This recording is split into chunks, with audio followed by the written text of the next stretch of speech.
Garage. Aquí cabe todo el cine. Con Eric Estrada. Nuevo cine mexicano. Puentes.me.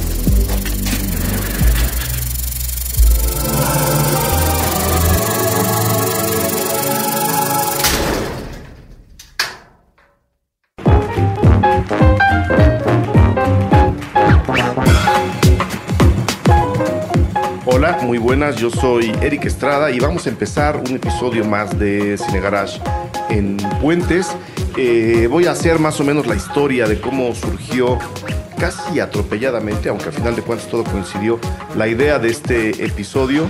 Estamos hablando de nuevo cine mexicano, vamos a hablar de cine de género, vamos a hablar de un thriller que al mismo tiempo puede ser terror y que se me ocurrió, y afortunadamente salió, que era buena oportunidad de hablar de Inicuo, la hermandad, a propósito de su proyección en Masacre en Joco, la muestra de cine de género, cine de terror, que se hace en la Cineteca Nacional del 26 al 30 de octubre de este año, y del cual ustedes tuvieron información ayer, porque vino José Luis Ortega, uno de los fundadores y de los programadores de Masacre en Joco.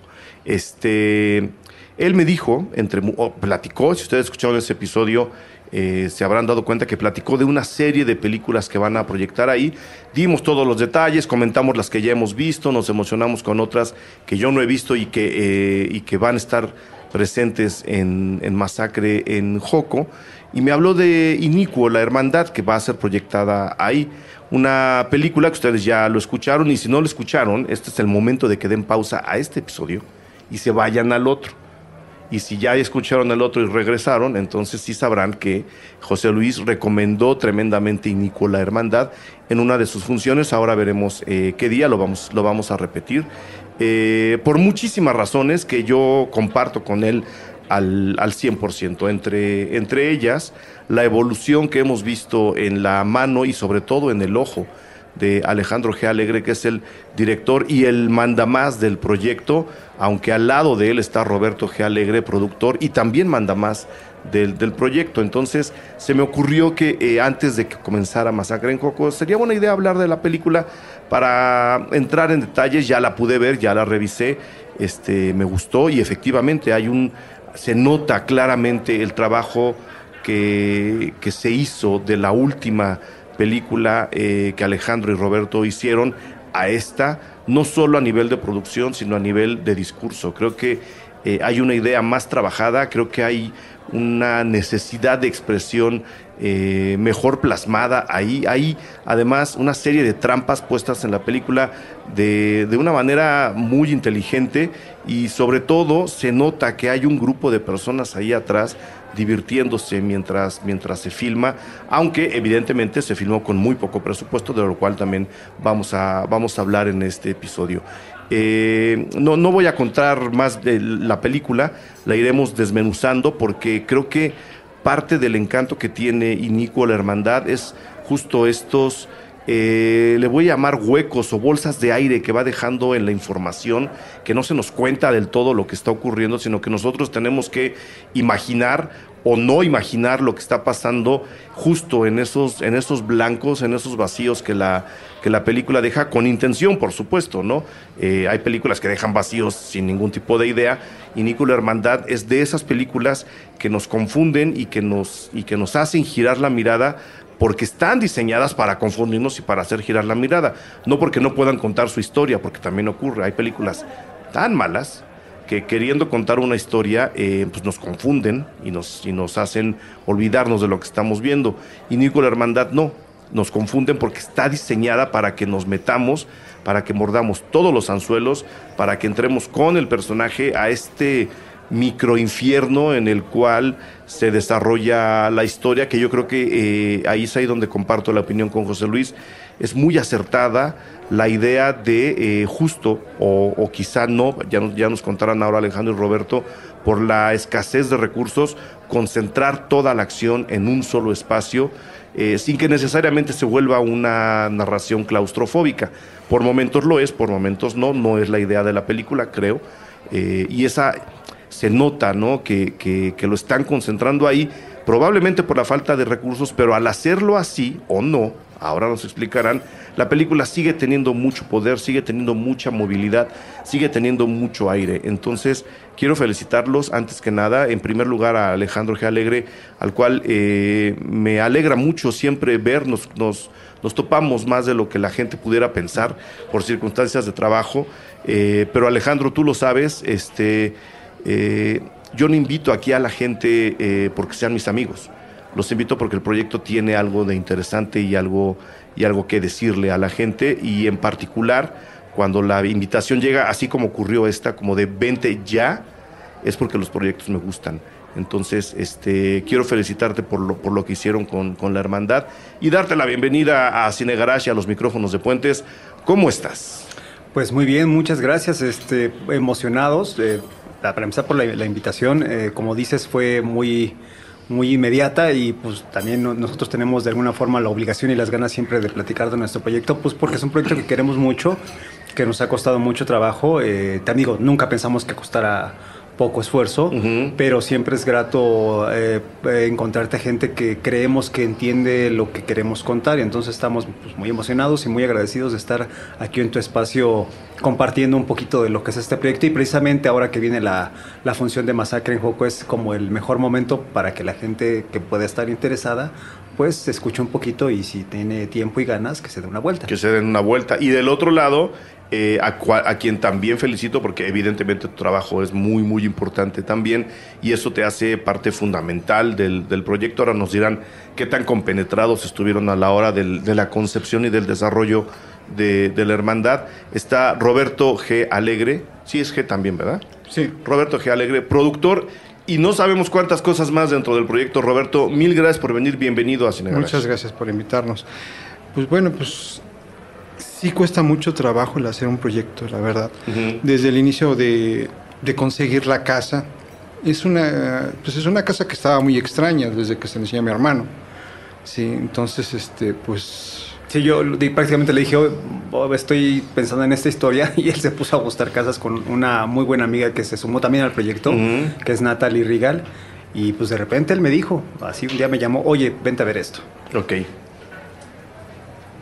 Y pues bueno, pues a partir de ahí yo creo que fue que tal cual, la historia era una, se modificó muy poco, digamos, porque obviamente al encontrar una casa con, digamos, 10 habitaciones y con 4 pisos, yo la que tenía concebida, digamos, que era de menos, y con otros espacios nada más se modifica para adecuar todo al número de cuartos, pero era la misma historia prácticamente y con el mismo sentido. Y creo que es por donde deberíamos empezar, y creo que la cuentes tú, especialmente porque, pues bueno, no hay que soltar ningún tipo de estropeos, porque la gente, es una película que no se ha visto, se presentó en el Festival Mórbido, ¿no? Así es. ¿Qué tal les fue en Mórbido? En Mórbido nos fue bien, digo, la verdad. Creo que hubo una característica muy especial en que Mórbido de alguna forma creo que también tuvo como los tiempos bastante reducidos para convocar a la gente, o no sé qué haya pasado, o no sé, también el hecho de estar en la Ciudad de México. Yo siento que no pasó lo que pasaba en otras ediciones. Digo, nada grave, al contrario, creo que hubo mucha gente, creo que hubo mucho aficionado del género. Pero pues las sedes están muy separadas, no es cuando como ibas a Puebla o cuando estabas en Tlalpujagua, que todo estaba a 2 calles. Entonces aquí creo que eso de alguna forma a los que ya habíamos ido a alguna edición de Mórbido nos confundía un poquito, o nos hacía pensar en que si voy a Cinépolis Diana o si voy allá por donde está el Chopo, no me acuerdo cómo se llama ese otro... Buenavista, ¿no? Ajá, o Universidad, pues es como trayectos más complicados tal vez de lograr en una ciudad como estas.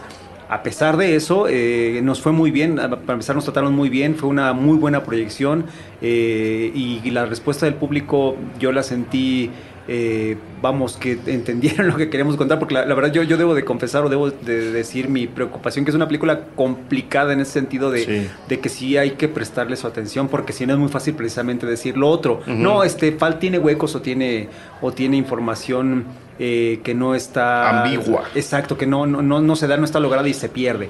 Entonces yo me encontré con gente que, pues al igual que como tú estás comentando, que sí entendió lo que yo quería decir, y eso nos lo agradecimos mucho. También en Oaxaca, porque estuvimos en el Festival de Oaxaca, nos fue también más o menos bien, que era como muy complicado allá, porque ese no era un festival de género, Sin embargo, tuvimos buena respuesta. De repente había gente que nos decía, yo me metí a ver la función sin saber nada. Y me dice, el microuniverso que estás planteando es como crudo, pero es tal cual lo que tenemos al lado. Entonces, que difiere mucho de los festivales de terror, porque en Oaxaca pues habían otras películas y en los festivales de terror pues siempre al último aplauden los fanáticos de terror. Aquí en Oaxaca no, nos quedamos así de no pasó nada. Nadie me aplaudió, ¿no? Pero es como nos dijo el actor Guillermo Jair, que es uno de los personajes que salen incluso en el tráiler, es la voz del último personaje en el tráiler. Que nos dice dice, es que a veces no es necesario aplaudir. Sí.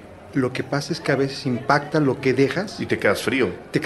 Y realmente sí, cuando un espectador, un señor ya de edad, cuestionó a mi hermano, oye, es que yo no entiendo en esta cosa, ¿cómo te atreviste a hacer esto, ¿no? Ajá.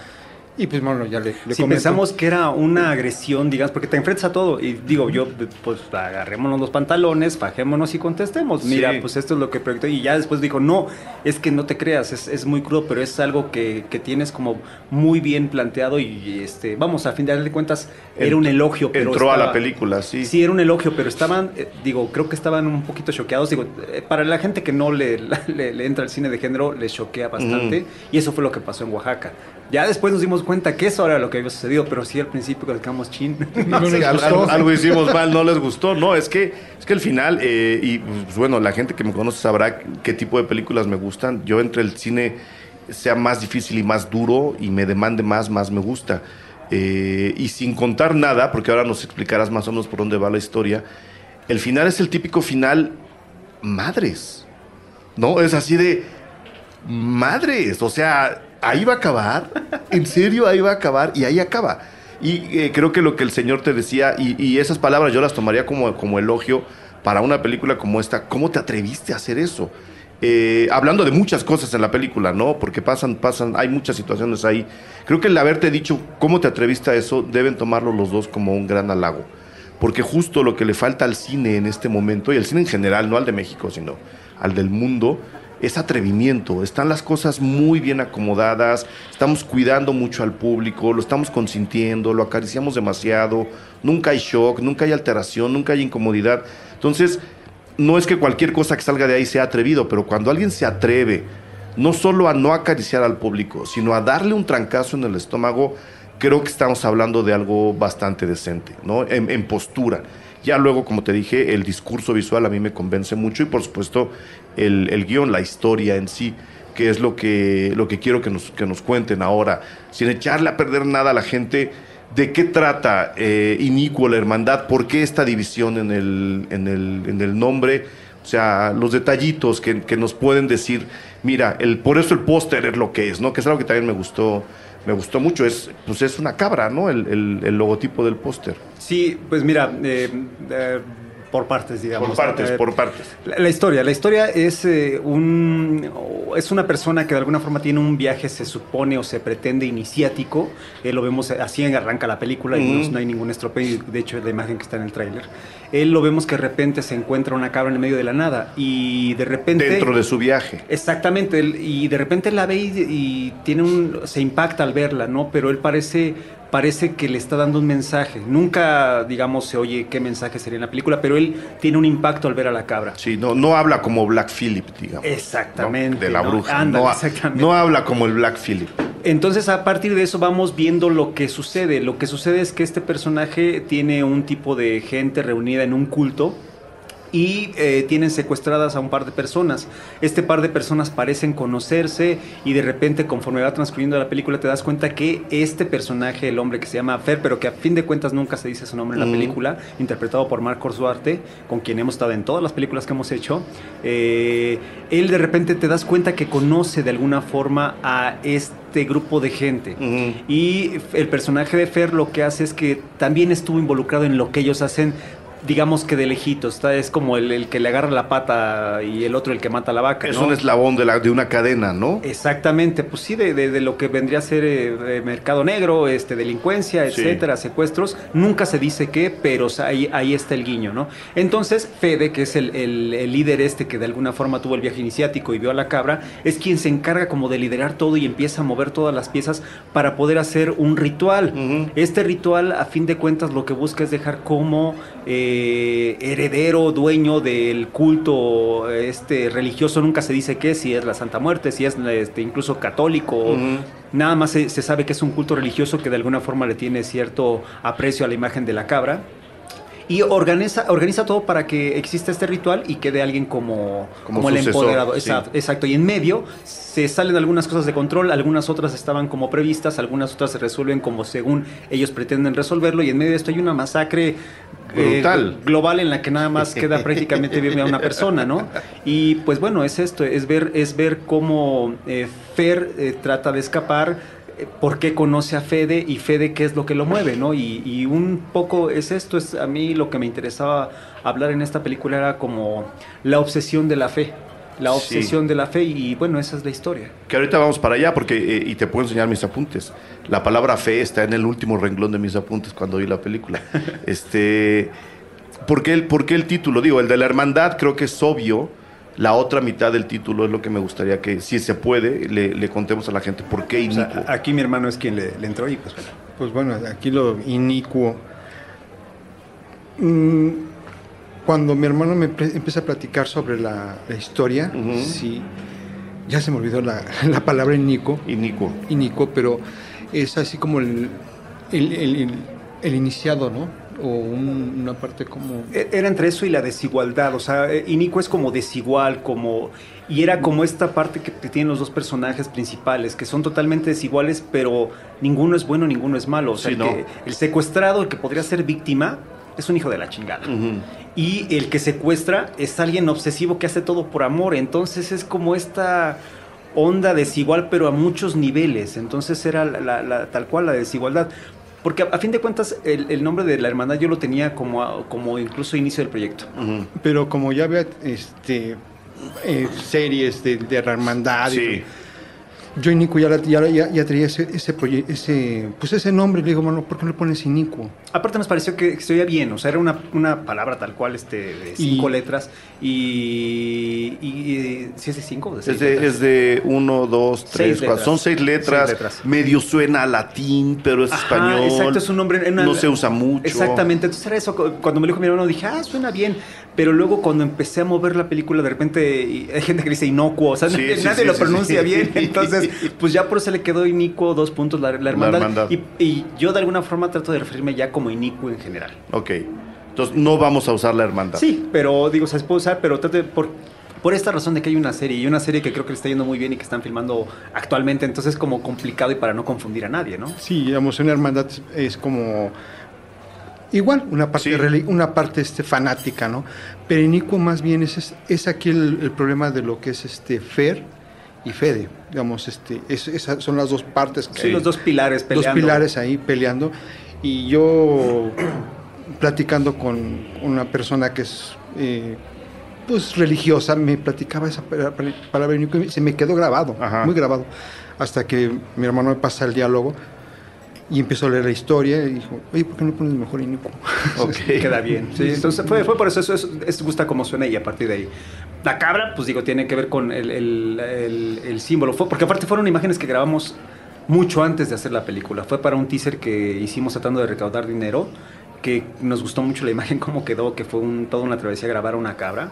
Pero pues tal cual, de ahí sí. Que volteara para donde tú quieres. Que volteara para donde, que no se nos escapó, se puso a brincar el monte, el chavo que nos la consiguió, ahí lo ve saltando y recuperándola, nos orinó y casi nos orina la cámara, no, fue toda una labor hacer que la cabra actuara, pero digo, el fragmento que está es un fragmento creo que muy bonito, quedó muy bien.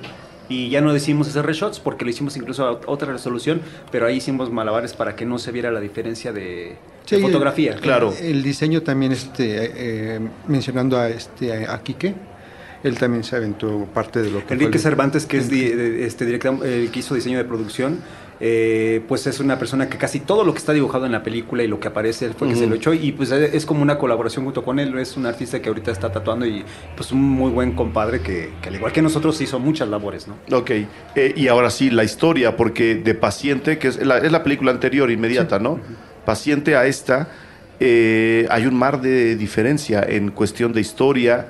El tratamiento quizás sea semejante, porque también todo ocurre en una misma locación, pero la historia es completamente diferente. Y uno quizá hubiera esperado, que es lo que además hacen los directores pues más perezosos, ¿no? Seguir por el mismo camino, ¿no? Uno hubiera esperado que un siguiente proyecto, para afianzar más el trabajo de ustedes dos, pues más o menos se pareciera a aquello. Es completamente diferente, completamente diferente. ¿De dónde sale la historia? ¿A quién le empezó a picar ahí el...? Pues la historia, mira, yo escuché, de estas cosas que uno escucha en las noticias, una noticia, vamos, de unas personas que estaban haciendo un ritual. O sea, esto estaba, tiene raíces reales. No, claro, yo de hecho pensaba en los narcosatánicos a veces, ¿no? Bueno, esto es algo que pasó, creo que si no es en Iztapalapa, es uno de esos dos lugares exactamente. Era un señor, un padre, o sea, un papá, tiene una familia, sus 3 hijos y a su esposa, y los involucra en un ritual en el cual a un niño le estropean la vista, le extirpan los ojos. Ah, ya sé cuál es. Sí. Gravemente, es algo que cada que oía la noticia o sea, sentía como un vacío en el estómago. Y era un niño que por ahí, pues pobre, le pusieron hasta prótesis, ya no sé qué haya pasado con él, pero algo que me dolía mucho. O sea, ya después de mis apuntes, porque después le escribí y ya me fui por otro lado, porque la historia en realidad no trata nada de eso, claro. Pero tiene, digamos, de algunos elementos, como los niños, como el rito satánico, como la pasión por la religión o por un culto religioso. Y entonces, no sé, era algo que me llama mucho la atención, la obsesión de la fe, la creencia religiosa como algo que te va a salvar. Digo, yo no sé, está bien creer en algo, yo no creo que eso esté mal, ni que sea erróneo, ni por el contrario, yo creo que es algo que nos ayuda a estar vivos a muchas personas, pero no debes de basar en eso tus éxitos o tus fracasos, ¿no? Claro. Entonces, eso me brincaba mucho en la mente. Y por otro lado, en la otra parte, yo tenía ganas de hacer algo mucho más sangriento, por decirlo así, no viendo la sangre, pero sí experimentar con los asesinatos, claro, con las peleas, con los golpes. Con las mutilaciones. Con las mutilaciones. Entonces, de repente, pues por ahí fue como la vía que empecé a tomar, porque obviamente de repente uno tiene ideas en la cabeza, pero esta fue la que se empezó a moldar para poder crear en una sola locación. Entonces así fue como surge, ¿no? Fue esta onda de un personaje que me parecía muy malvado, la peor escoria, pero a la vez dices, pero es que lo está haciendo por amor, y tiene matices, ¿no? Entonces de ahí surge, lamentablemente de ahí surge, y es como estas cosas que, pues cuando se nos meten en la cabeza, brincan hasta que no le damos, claro, plasmarlas en algún lugar, ¿no? ¿Tú tenías ya pensado que todo iba a ocurrir en una sola locación? Yo tenía pensado que sí iba a ocurrir en una sola locación, como todo. Antes de que sigas, que no nos malentiendan, no pasa todo en una sola habitación. Así es una casa muy grande en donde sí se entra y se sale. De hecho, hay tomas fuera de la casa, hay un par de acciones fuera de la casa, pero la acción real está dentro de la casa. No necesariamente en la misma habitación, pero sí en el espacio interno de la casa. Así es, sí tenía pensado, como siempre, volviendo un poquito a lo que hizo Tarantino con Perros de Reserva, tratar de economizar, pues por una razón muy simple. Yo no puedo esperar a tener apoyos del Estado, porque también tengo claro que mi forma de trabajar es una forma que creo que no cubre el Estado, sí, que es esta en la que es como poco presupuesto y un equipo muy cerrado y muy chiquito, en el cual no estamos buscando sacar el sueldo del año en una película, sino estamos realmente queriendo hacer una película. Y lamentablemente, pues es como esto de pensar en lo mínimo. Entonces sí, pensaba en una casa, pensaba tardar un poquito más en hacerla y en buscarla, pero cuando mi hermano me enseña la casa, que era la casa del amigo de una amiga, que era una casa abandonada y que en algún momento intentaron robar, entonces por eso le ponían puertas de metal, o sea, era como una casa muy particular, aparte abandonada, de un señor que tenía que ver con gente como del gobierno en los 70s, entonces era todo un personaje la casa cuando la vimos, sí, o sea, yo no le exprimí el jugo visualmente a la casa porque tampoco era el sentido, pero la casa era un museo viviente. Y un museo viviente en todos los sentidos, porque sí, también nos llegaron a asustar en la casa de alguna forma. Fue ¿sí? como sí, o sea, nos movían cosas, nos llamaban por el nombre, le llamaban a uno de los actores. O sea, sí pasaban cosas, pero que yo no pelaba porque también tenía el nervio en la cabeza. Porque no hay presupuesto, ¿no? Sí, así es. No, y lo otro también es cuidar también a los actores, porque pues hay actores que realmente les da miedo. Claro. Y en vez de tenerlos tan en presión, no vayan a actuar bien. Entonces mejor a mi hermano así Sí, como se que distrajeran, sí, vámonos porque callados de aquí, mejor no veíamos sale. cosas o sabíamos cosas que estábamos en producción. Mi hermano y yo llegábamos punto a las 5 de la mañana a la locación, a lavar baños tal cual, a poner el café, porque Ajá. no tenemos crew, más que Pablo Toledo, que es un muy buen amigo, que se hizo amigo en la película, pero que Víctor Leisegui, una persona que nos ayudó a producir, nos lo contactó y nos lo mandó al rodaje. Roxana. Éramos los tres, principalmente con Pablo, y éramos los tres quienes llegábamos a armar todo y oíamos cosas y pasaban cosas que luego también, no, o sea, era complicado porque también de repente cambiamos a grabar en las noches, eran llamados nocturnos, era una semana de llamados nocturnos y fueron 2 de llamados de día. Entonces fue una locura que creo que sí nos llevamos a pelear fuertemente entre mi hermana y yo, pero al fin de cuentas sacamos las cosas. Fue duro, pero es esto, digo, tampoco pensamos que fuera a ser más blando, ¿no? Claro. ¿Y cómo encuentras? Ahora sí, danos los detalles, Roberto. ¿Cómo encuentras la casa? Por parte de Natalie, nos conocimos, Natalie y yo, por medio de una amiga, y ya le platiqué sobre paciente, le gustó, y le digo a Natalie, oye, pues, ¿sabes qué? Mi hermano quiere hacer otra película, pero hay que buscar una casa. Entonces me estaba diciendo, pues yo tengo unos amigos que son rockeros, y pues tenían la Condesa. No, pues ya no se puede utilizar esa casa porque ya la están demoliendo. Que mira, Natalie es un personaje muy particular, es una francesa que tiene aquí relación con toda la gente de la lucha libre, que aparte se mezcla con gente metalera, gente que hace wow. como rock todo de satánico. Entonces todo un personaje que pues mi hermano cuando encontró ella era como alguien que le podía... Sí, exactamente. Entonces, pues me dice Natalie, ¿sabes qué hay una casa, ¿quieres ir a verla? Ahí por la Viga. Órale, vamos.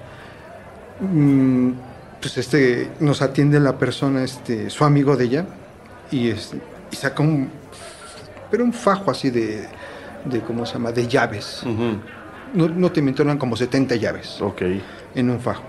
Y empieza con la puerta de la calle. Eran creo que 6 cerraduras para poderla abrir. Porque la de la calle. Centrales, son 2 de la calle. Tiene una sobre Churubusco y otra, digamos, en las calles que dan hacia Ermita. La de Ermita tenía 6 cerraduras. Sí. La de Churubusco creo que tenía 7. Entonces es una casa y pues ahí nos veías viéndola, ¿no? Cuando entramos, pues entras todavía a la cocina y chapa también. Luego de ahí... Cada marco de entrada tenía una puerta de acero.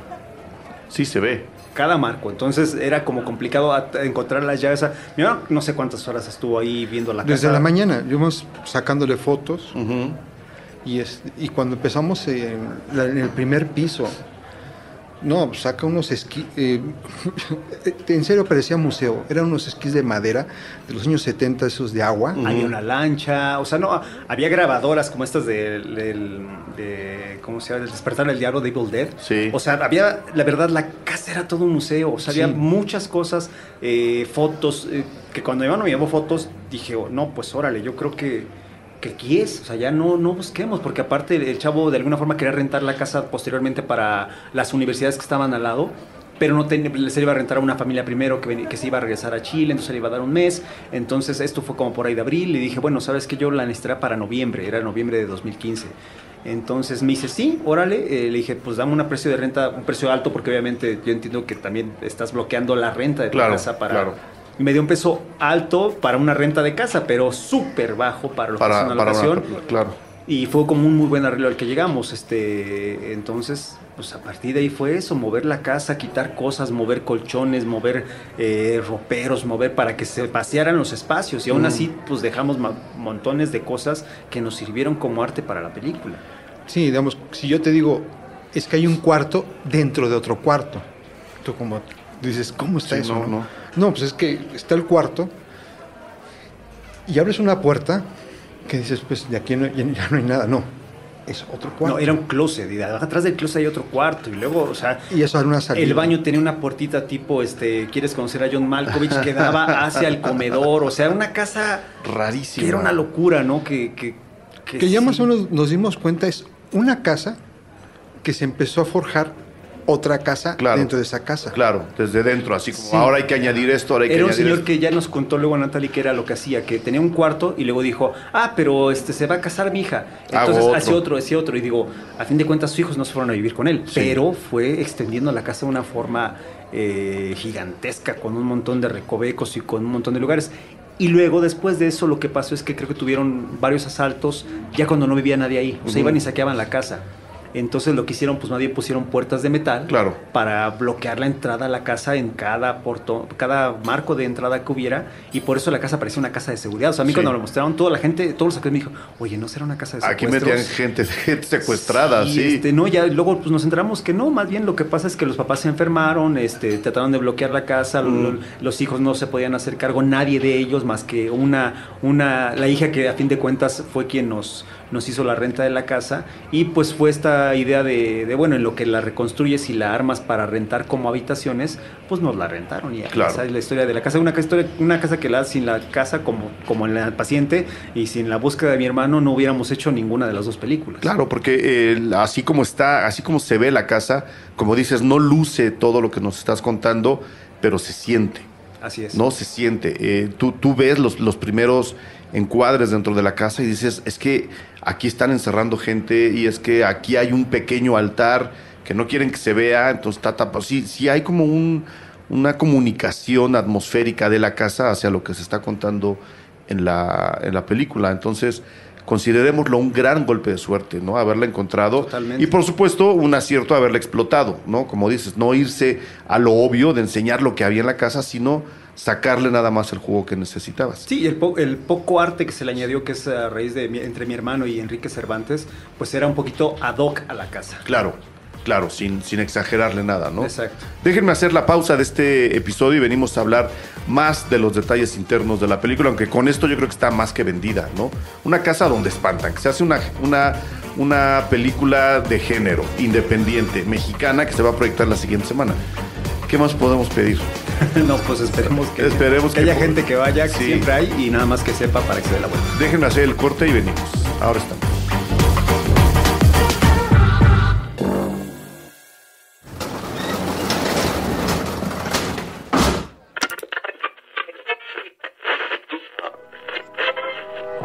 Me llamo Andrés Durán, me dicen boludo. Me llamo Jimena Martínez Ríos y soy la directora de arte de Puentes. Hola, me llamo Aldo Leiva y soy productor. Mi nombre es María Garcés.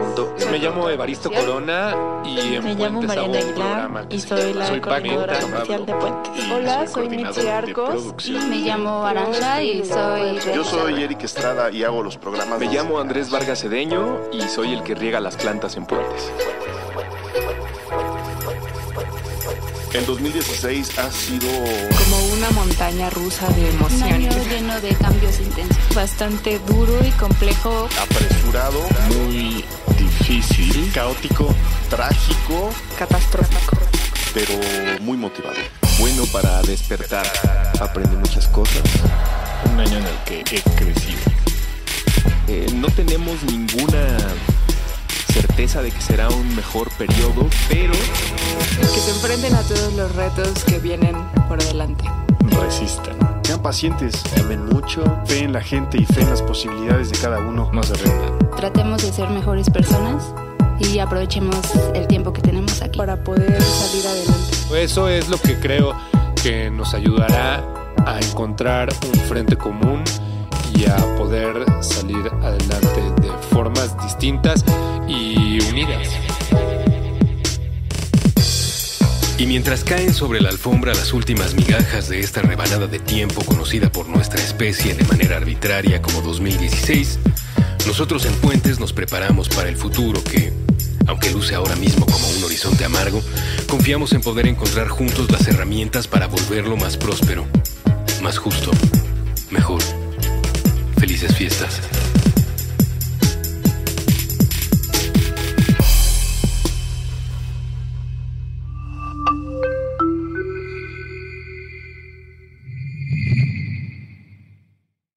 La superficie horizontal que une a la hora con el mañana. Comprar morado es comprar fácil, cuando quieras y en el lugar que quieras. Es comprar seguro, sin intermediarios y sin filas. Es encontrar el regalo perfecto a las 3 de la mañana. Es abrir una caja y recibir mucho más que solo un producto. Para Kichink, este es el significado de comprar morado. Usar la tecnología a nuestro favor, de forma justa para todos. Por un presente y un futuro mejor, visita y compra en kichink.com.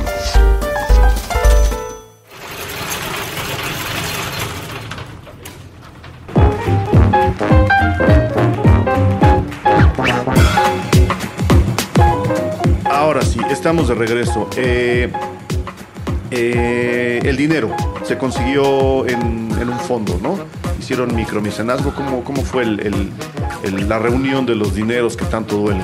Bueno, pues una pequeña parte fue, sí, como bien mencionas, es un fondeo, que fue muy poquito. O sea, el fondeo, a fin de cuentas, de la otra vez me metí a la página y decían que nos habían dado cantidad, no nos dieron tanta. A fin de cuentas, fue mucho menos y lo que nos dieron nos alcanzó para la alimentación y el vestuario. Ok.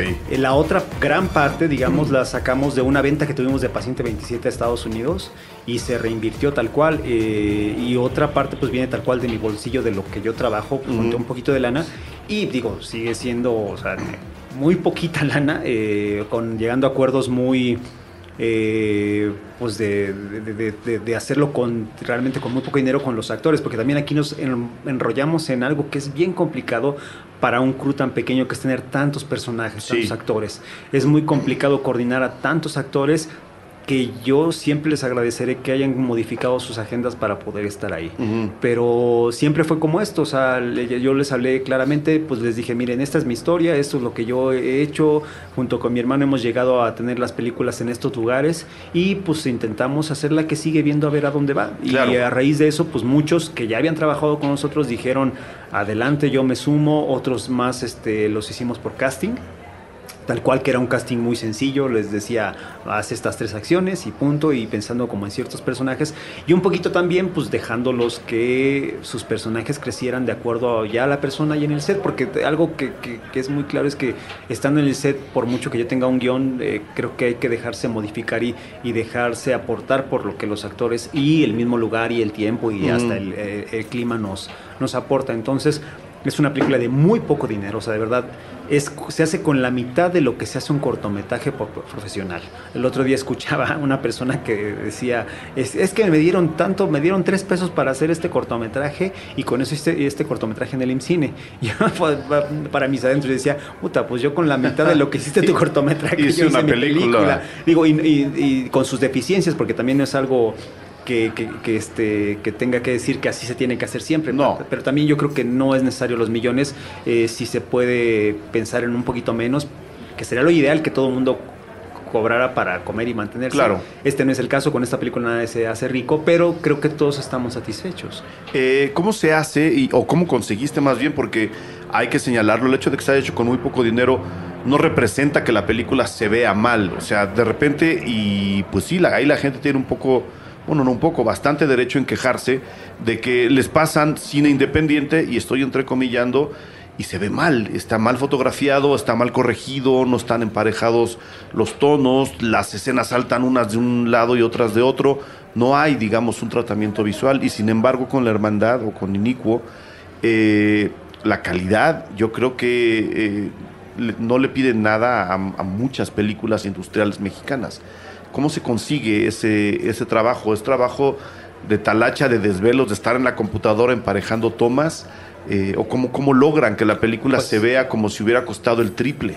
Pues viene en 2 fases. La primera es, al ver la locación, obviamente volteas a ver cuántas ventanas tiene. Claro. Y ver cuánta luz le entra del día.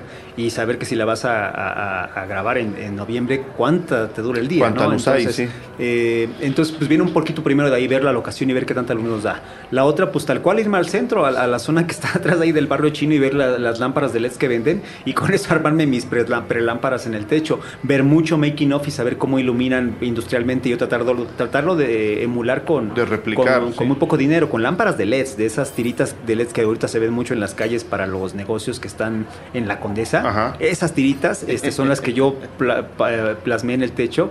Y otra, pues tratar de conseguir una cámara de muy bajo costo que tuviera una muy buena recepción de luz sin que me quemara el grano. Y por el otro, tratar de conseguir un adaptador anamórfico que me ayudara a conseguir un poquito más de de resolución en la fotografía. Entonces fue una suma de muchas cosas que me iban unas a imponer una dificultad de fotografía, pero otras que me iban a ayudar mucho en la imagen. Entonces, porque el anamórfico nos da toda esta cosa que tiene J.J. Abrams del flare, y etcétera. Pero aquí más bien era pues por eso, por conseguir un poquito más de resolución y por tener un lente que se viera de tal forma, etcétera. Entonces fue un poquito así de investigación, pero buscar lo más barato. Digo, el equipo de cámara, que a fin de cuentas sí lo terminé por comprar, igual con dinero que conseguí el año pasado. Digo, no está por encima de hoy $5,000. O sea, y ese equipo que yo ya tengo y con el que si sigo haciendo otro proyecto, pues ahí lo tengo y podré hacer otro, ¿no? Y otra parte, pues es la segunda parte, la de postproducción. Yo, digo, de alguna forma me dedico a editar y a corregir color en mi trabajo del diario. Entonces, pues fue la apuesta de tratar de buscar el material con el cual pudiera yo manipular de alguna forma en una computadora, pero no que fuera la mayor chamba, ya sabes, no dejar siempre lo arreglas en postproducción. Se arregla en post. No, eso se hace cuando tienes 99 millones para postproducción. Exacto, sí, no, yo hubo unas escenas que pues sí nos costó mucho trabajo, porque de repente grabamos una en la mañana y luego la otra porque no nos dio tiempo, la grabamos 3 semanas después porque hicimos un retake y medio emparejé el color y sí pasa por aceptable. Pero son 2-3 casos, ¿no? Pero nunca fue la irresponsabilidad de dejarlo para postproducción. Sí hicimos una ruta en la cual siempre tratamos de tirar 3 tiros a 1, 3-4 tiros a 1. Hice unos ensayos con los actores. Hice creo que un casting muy acertado en el cual los actores me dieron las respuestas que yo quería. Entonces pues fue como una pequeña planeación en la cual lo que se nos pudiera salir de control fuera algo que no nos doliera y que pudiéramos vivir con ello. Sí, 2 cosas. La película pretende un tono muy real. O sea, esta fotografía que nos acabas de describir no pretende fantasear, a menos que estemos hablando del viaje iniciático, por ejemplo, ¿no? Algunos flashes por ahí en donde en flashback, pues bueno, tenemos que cambiar el tono y pues ahí salimos un poquito de la realidad de la película. Pero pretende un tono realista hasta cierto punto. Y yo a la mitad de la película, hablando de rituales, hablando de espacios confinados, hablando de la Ciudad de México, hablando de cine de género, yo decía, una función doble entre Inicuo y Somos lo que hay dejaría a la gente muy inquieta. Muy inquieta. Sí. ¿Qué películas acaban alimentando a Inicuo? Más allá del guión, en el cual ya no nos vamos a meter para no seguir contando la historia, claro. Sino decir, a ver, pues sí, pensé en esta película para hacer atmósferas o para meterle el ritmo a los actores o para meter esta secuencia. No sé si hubo películas que alrededor estuvieron influenciando al trabajo dentro de Inicuo. Pues mira, yo casi siempre que estoy teniendo un proceso de preparación creativa, sí veo muchas películas, pero siempre regreso a ver las mismas. No sé si tengan alguna referencia, pero siempre veo a Fincher, siempre veo a Kubrick. En aquel momento creo que veía también la serie de The Nick. Entonces, sí trato yo de alguna forma irme como a ver cosas que me inspiren, que no necesariamente me estoy fusilando nada, simplemente es que me den un tono de concentración, porque ni siquiera es de inspiración, sino un tono de concentración. Y en ese sentido era lo que yo veía mucho. Pero también algo que yo quería hacer en esta película era casi no mover la cámara. Ajá. O sea, de alguna forma yo empecé haciendo Los Infectados y era la cámara en mano y se movía mucho. Luego en Paciente la mitad se movía, la mitad no se movía. Y en esta dije, aunque me mueva voy a tener un lente abierto, o sea, un lente que me agarre, o sea, no un lente con zoom, sino un lente que pueda ver como todo el cuarto, porque aparte los espacios, a pesar de que eran amplios para la vida diaria, para un set de filmación eran pequeños. No es lo mismo, sí. Entonces siempre fue como esta onda de tener una cámara fija sobre un tripié que a lo mucho voltee y te deje ver una parte y luego te deje ver otra, y a partir de ahí sí un poquito buscando la realidad. No me quería ir a pues ni a un vestuario muy extravagante. Exacto, ni muy extravagante, y la locación ya me daba lo extravagante que podría ser la película, ¿no? Entonces era como esto siempre de que fuera una mirada, como si te hubiera puesto a alguien en medio de esa locura de gente que tiene esta negociación, transacción de gente entre gente, y ver lo que pasa sin mayor referente ante el pasado y el futuro. Entonces, pues digo, como siempre, regreso a ver lo que me gusta, pero creo que solo por una cuestión de un mood de concentración. Roberto, tú que de alguna forma tienes el contrapeso al trabajo creativo, aunque también participas en él. ¿Has notado tú esta evolución en lo que se ve, en los resultados de las películas que están haciendo? Sí, la verdad sí. En lo que es en la imagen y todo eso, sí se nota demasiado. Digamos, aparte de que se hizo un poquito de iluminación, no tanto como en la que teníamos controlado en Paciente. En Paciente pues teníamos la iluminación de lo que era la escuela, ¿no? Pero aquí pues sí, en lo que fue la casa, pues teníamos unos dimers que se controlaban la luz de los focos. En este caso de los LEDs pues ya nos daba una luz cálida, una luz fría, que bueno, pues eso la hizo mi hermano, y ahí sí estábamos pendientes de estar poniendo pues la iluminación. Y por mi parte, pues era tener el audio. Sí, que a veces me dicen, bueno, ¿sabes qué? En Paciente, no grabaste esto, y quién sabe qué. Yo, ya, pues en ese. Sí, aquí sí me lo puse a grabar todo, cabrón. Grabar todo, tener pilas, recargables, micrófonos bien, que Víctor nos hizo favor de darnos prestarnos unos lavalier. Entonces, sí tener más, grabar completamente sí, todo. Roberto estuvo muy encargado, muy apegado a nunca perder que dejara de existir un registro de sonidos.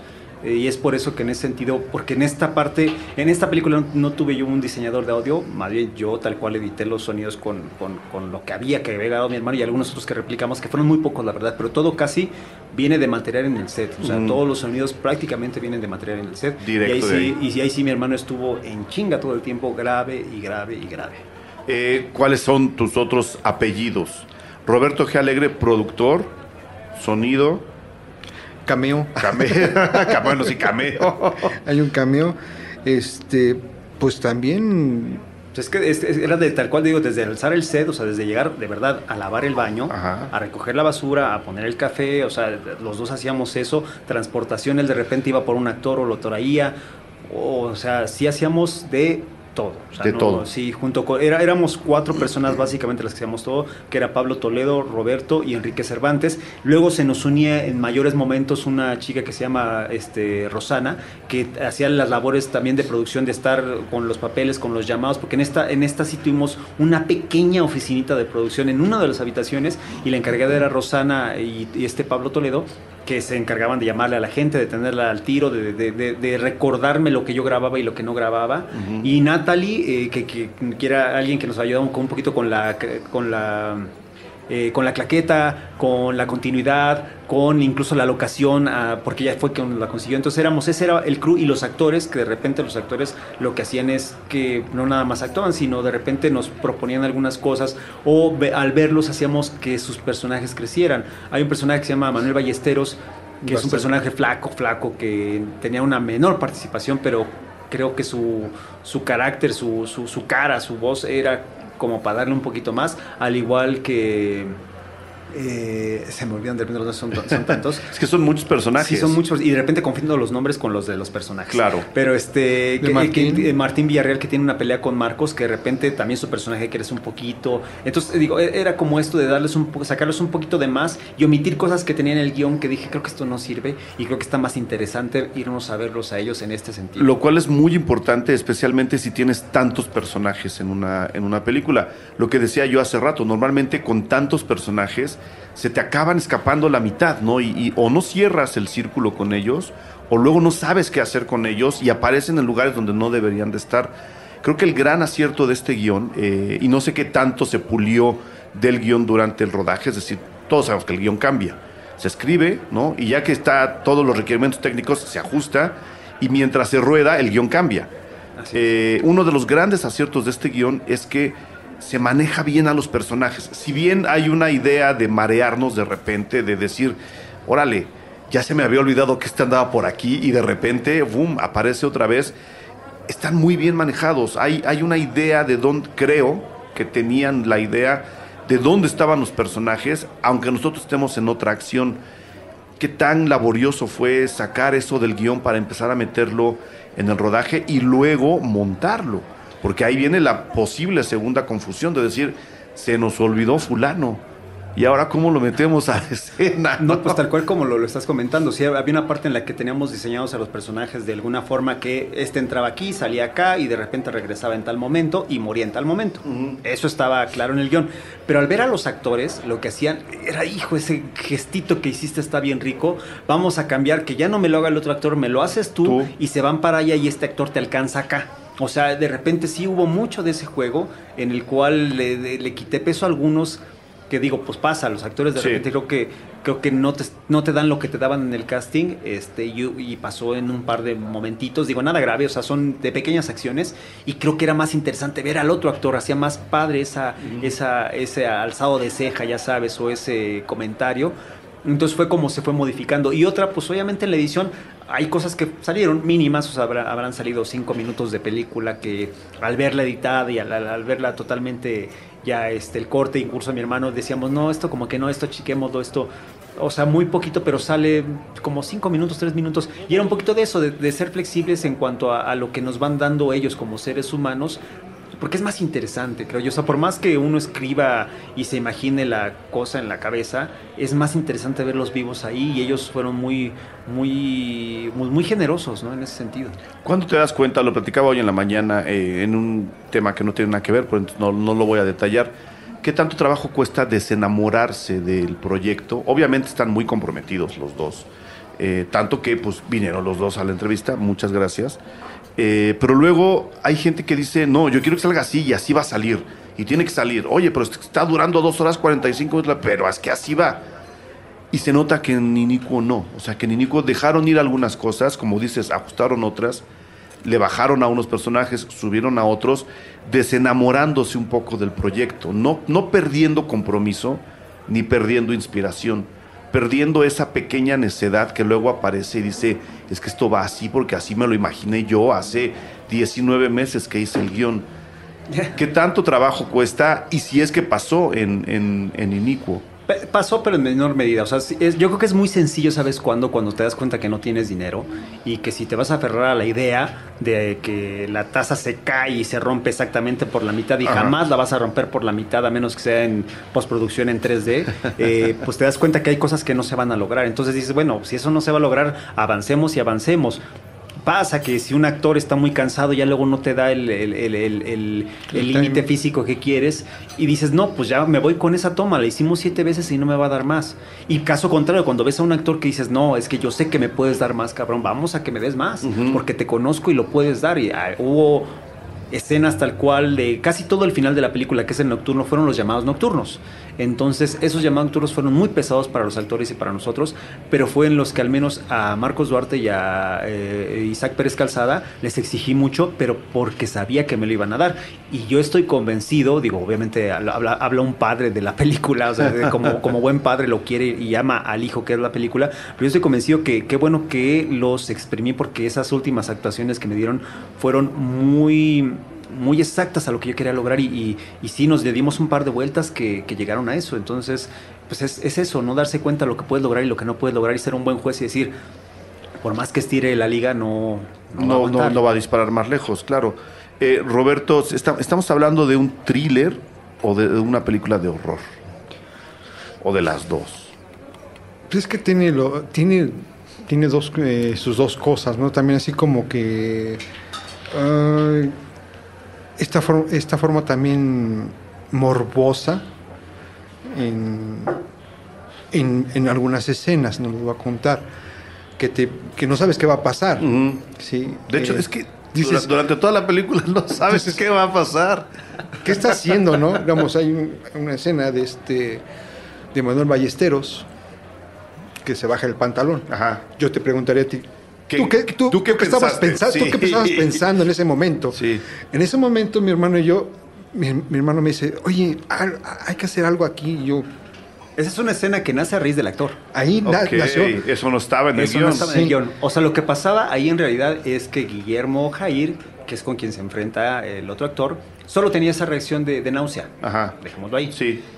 Pero no sabíamos cómo provocarlo. Y la provocación era más barata, más fácil. Y cuando vimos a Manuel dijimos, Manuel, tienes una pinche cara de pervertido, hagamos esto. Sí, entonces, le platiqué a mi hermano, se acercó Enrique y se lo propusimos a mi hermano. Enrique es diseñador de producción. También estábamos ahí como que discutiendo, oye, ¿y si hacemos esto, Alejandro? Y bueno, pues sí, está bien, por aquí vamos a hacerlo, ¿no? Me late esa propuesta. Entonces, es morbosa, es un thriller, es un terror, porque pues, te lleva un terror así como que no sabes qué va a pasar al último. Muy real, sí. Sí, el thriller de Ostap, interpretando a la persona también con que sería el chico rico, que se sugiere que de alguna forma tiene alguna injerencia económica en el grupo del adulto, ¿no? Claro. Sí, también tiene una actuación que también te deja ahí como tensa. Pero sí, yo diría que tiene de las dos. Hasta el morbo. Lo que pasa es que, por un lado, el thriller pues, tiene que ver con esto, con ir descubriendo qué pasa y por qué pasa. Que también ahí es... Con el caso tal cual, ¿no? Ajá, y no hay que clavar, es como tal cual. Te ponen en un lugar en medio de un mercado y no tienes por qué saber si la señora de los peras tiene un hijo o si el señor de la carnicería está casado. Simplemente estás en medio del mercado y a ver qué sucede. Por un lado, ese es el thriller, ¿no? Saber descubrir por qué. Luego te das cuenta que no es importante, bueno, no tanto el por qué, sino quiénes. O sea, ellos ya no es tanto quiénes, eso lo vas descubriendo con sus pequeñas acciones. Pero por el otro lado, el terror, y eso me lo dijo alguien en algún momento, el terror se da porque todo lo que se muestra es muy susceptible de pasar en la puerta de al lado. Exacto. Por eso viene el terror. Creo que fue José Luis Ortega de Masacre en Joco, que decía esta parte en la que de repente los ves que salen a la calle y dices, pues sí, es que el vecino... Sí, es igual a la casa de al lado. ¿Sí? Exacto, y es como estas noticias que te enteras que en la casa de al lado tenían secuestradas a 2 niñitas y de repente pues pasan... Digo, esa noticia la tengo muy fresca en la cabeza de estos tipos que tenían unas niñas y que se mataron entre ellos y que, digo, a raíz de eso descubren que las niñas estaban secuestradas. Es como eso y te das cuenta... pues hasta que no se descubre el caso en las noticias, pero pues uno vive en su día a día y el terror es ese, tal vez pensar que el que está al lado te pueda hacer lo que está sucediendo en la película. Claro. ¿Por qué no? Claro.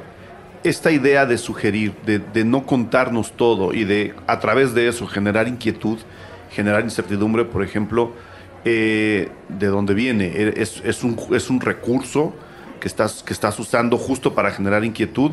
¿Fue un golpe de inspiración o también son las dos cosas? No, sí hay un sentido, digo, que me lo pregunte, es que esto como que no llegaste al punto final de, o sea, ya no me dijiste por qué no se apellidaba así la chica. O sea, claro, no, o sea, yo te estoy poniendo nada más una chica que está ahí, que de repente se inmiscuye con estos tipos por una cuestión de deseo sexual o de meterse a una orgía. Lo de lo que quieras, ¿no? Ajá, entonces, pero pues no tengo por qué mostrarte ni de dónde venía, ni ni qué pasó después, exacto, incluso. Exacto, ¿no? Entonces, no, es esto, es tal cual, ponerte en medio, como digo, de un mercado, y todo lo que ves que ocurre ahí es porque estás ahí, no vas a ver más allá de los 6 metros que tienes alrededor. Y esa es la historia en general de los personajes, digamos, de secundarios. Los primarios sí te muestro un poquito más allá de ellos. Un poquito más, sí. Pero es tal cual, estás en medio de una casa en la que está ocurriendo esto. De los personajes centrales, sí, pero de la hermandad en sí, ¿no? O sea, nunca sabemos, como decíamos hace rato, qué tipo de hermandades, qué están buscando, ni siquiera qué es lo que están planeando en realidad. Sí, no, son pocas cosas. Por ejemplo, hay una muestra de cómo es que reclutan, ¿no? O sea, por ejemplo, ahí hay una pequeña muestra. Pero también está muy... como dices, si alguien no pone atención, esa pista se les va. Claro. Lo cual es, la verdad, de aplaudirse. Pedirle a la gente, hombre, pongan atención en la película. Sí, a veces sí, porque, perdón, si no pones atención en la película, el diálogo... no es solamente ver sangre, no. cuchillo y desnudos. Sí. No, hay que entender también que hay en la parte de una vida, en la vida hay un diálogo. Y en este caso, en el caso de Verónica, sí, cuando interpreta y ve la deformación del visual, ella te está contando una historia. Sí. Si no la ligas, realmente te vas a perder, te pierdes un rato más. ¿Pero por qué? Y eso es lo que pasa en el cine. Sí.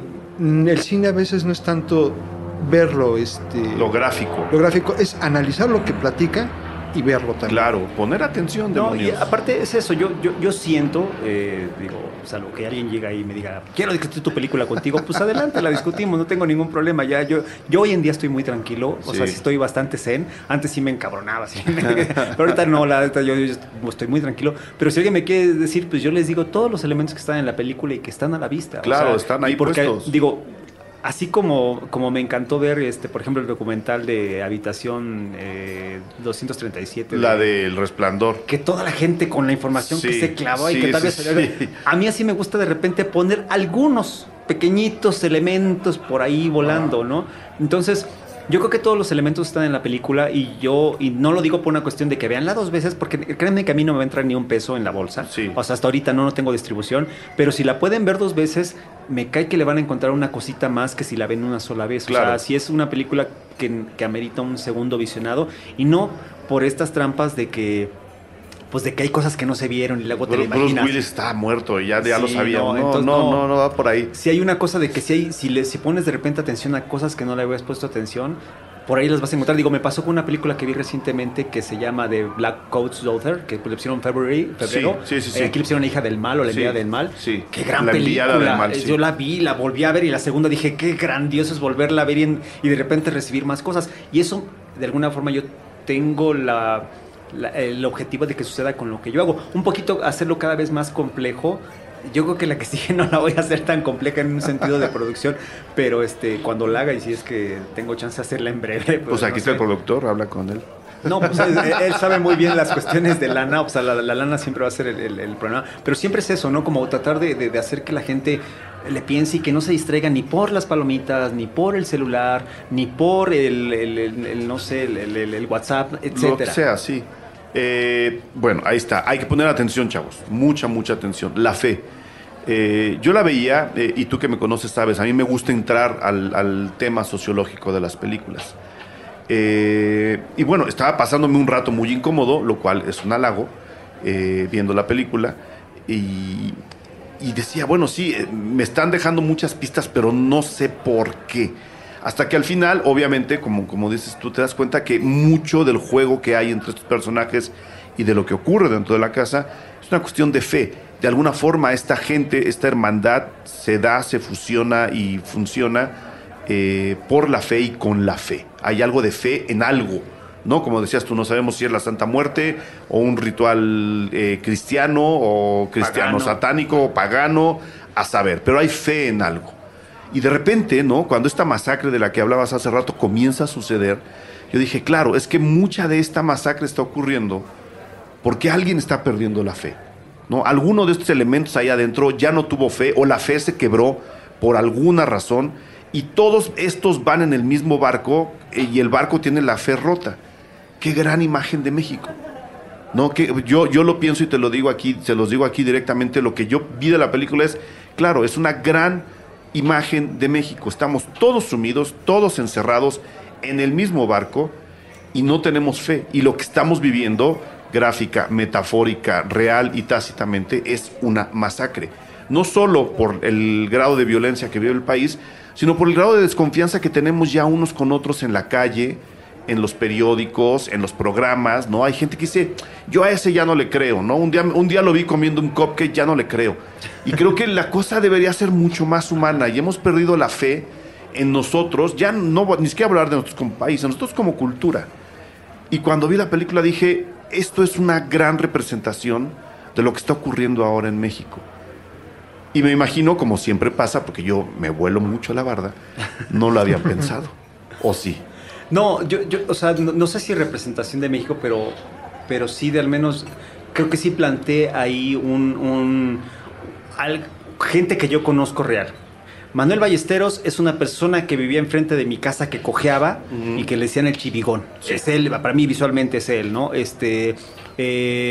Isaac Pérez Calzada se me hace como este personaje que de repente veías muy feliz, algo le pasó a su hijo, todo el día lo ves triste y hasta se divorció, etcétera, ¿no? Fer, que es el personaje que es el secuestrado, es el que tiene un negocio y solo, aunque su negocio sea una piltrafa de negocios, sea una refaccionaria, sea una farmacia, sea algo que gane muy poquito, es como todo el tiempo querer que de ahí sacar dinero y para todo, ¿no? O sea, saca dinero hasta de rentar el lugar de estacionamiento. Sí. Entonces, todos los personajes que están ahí, la mujer esta que es Verónica de Alba, es la mujer que en algún momento no puede acercarse a ningún hombre, pero se acerca a un tipo que está todo el tiempo involucrado por la fe y puede ser hasta un pederasta.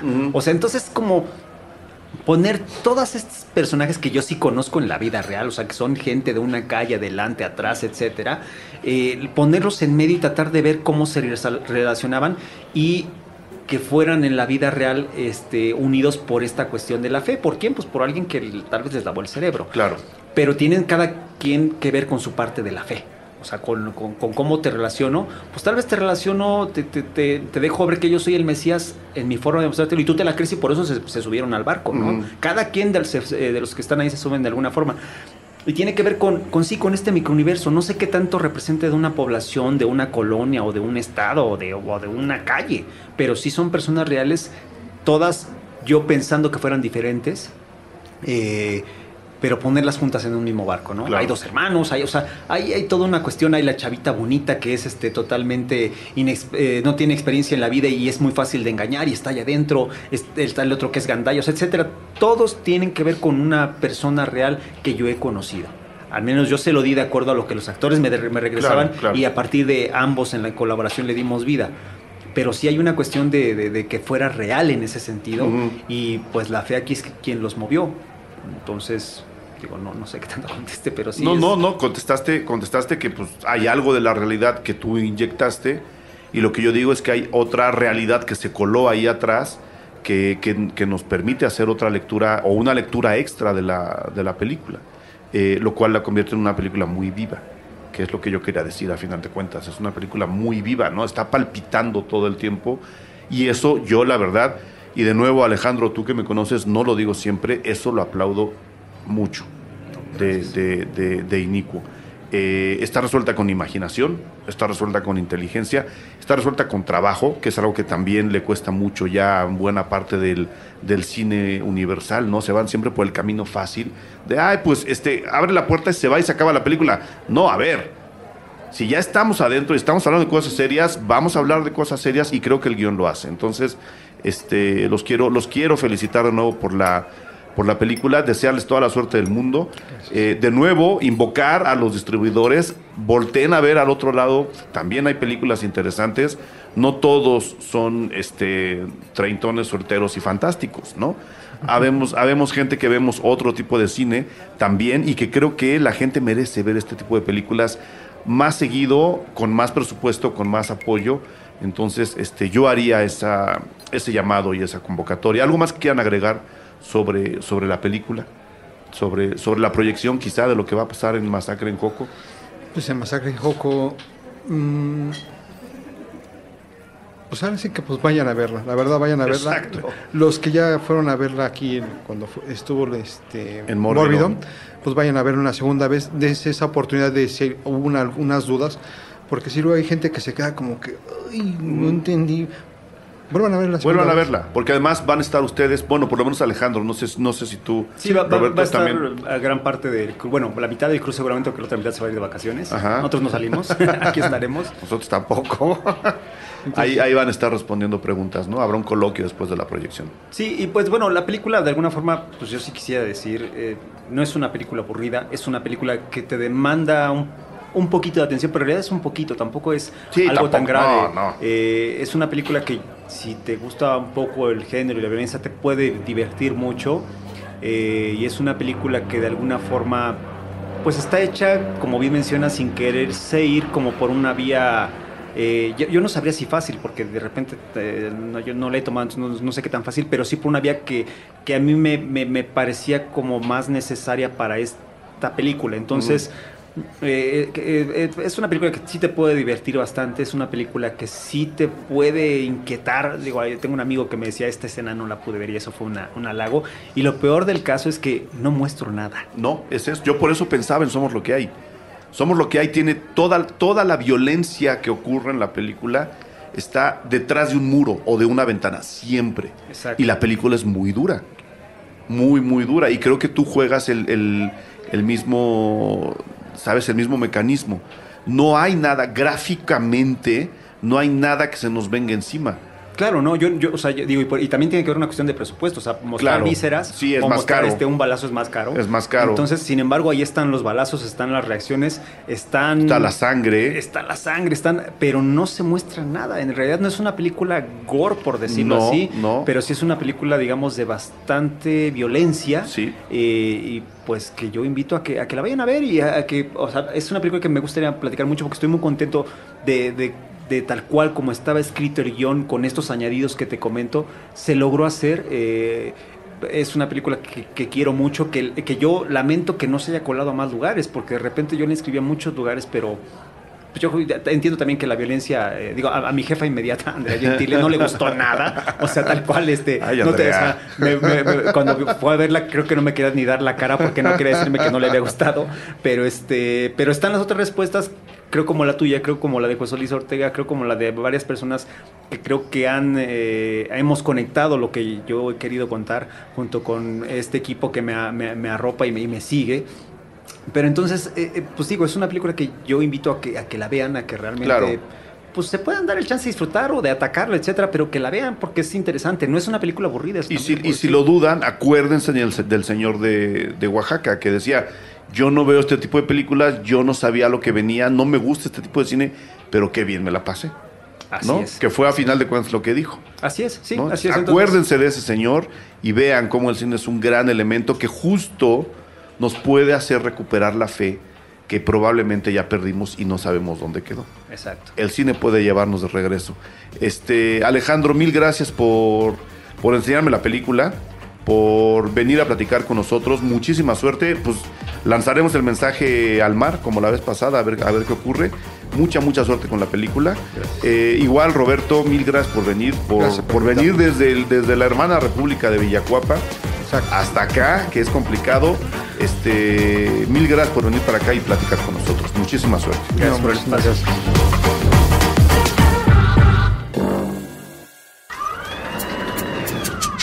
Cine Garage. Aquí cabe todo el cine. Con Eric Estrada. Nuevo cine mexicano.